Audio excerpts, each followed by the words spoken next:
Hi friends, this is Tarneet Singh, your master crypto consultant. As promised, we are back with our series called Plan Your Crypto Journey. The first topic is called Evolution of Money.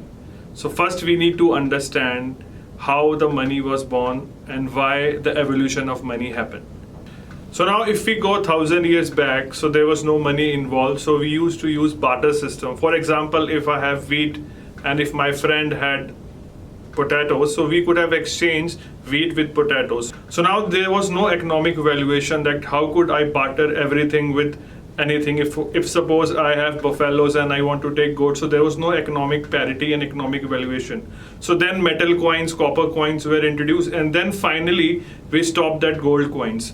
So gold coins at that time seems to be a very important solution because it has got its value, and till now gold has its own value. But again, the kings at that time didn't allow the gold coins to be tampered, and carrying gold coins was very heavy at that time. So again, the point of economic valuation and economic parity happened that it was not worthy of carrying forward this system. So then there was a Chinese emperor who thought it as a real problem. So what he asked for is, he asked his country people, okay, you deposit all the gold coins to me, and I will give you in exchange a paper currency where you can use it on your actual denominations. So following this tradition, our government also implemented the same philosophy. So now, as per our country gold reserve, our Reserve Bank of India, or we can say our central bank, issue us a paper currency or currency. If you look our currency notes, it is written IOU. So based on these denomination, so everybody was using paper currency, or we can call our actual currency the notes which we have in the pockets. But again, there seems to be a problem because sometimes demonetization happens, and sometimes these currencies are in paper form and it can be easily destroyed.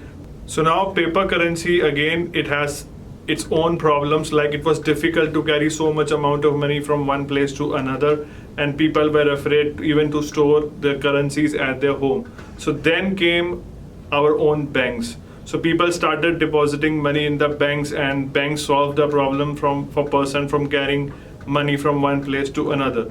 Followed by these things, what actual problem again happened was, like, if I wanted to have a high amount of cash from a bank, the bank started giving us a notice like, you have to come to us at least 24 hours before and give us a notice that you need large sum of money. So again, banking system was also not so reliable. Then came our ATM banks and our debit cards and credit card system, where we were able to withdraw money 24 hours through our ATM machines. So when debit card and credit cards came, everything was going fine, but again some hacking and some mistampering of debit cards and credit cards used to happen, so people were again fed up of debit cards. So then a new concept came called internet banking or net banking. So net banking and internet banking again had its own sort of problems, like it was also not spared from the hacking things. Followed by this, we have all known a Paytm, UPI and QR code scanner. These type of UPI payment system have also erupted. Now this payment system is quite fine. It is still away from the hacking things, and we not need to go to the bank many times, but it is again having its own set of problems because this currency, our own UPI or QR code, is not acceptable globally. So at this point of time, there was a need for a currency that has to be a decentralized and that can go beyond borders. So here we can say our cryptocurrency, or you can say Bitcoin, was born here, the currency which is widely acceptable and beyond borders. So this is all about evolution of money, where we learned how we started from barter system to metal coins to gold coins. Then came paper currency.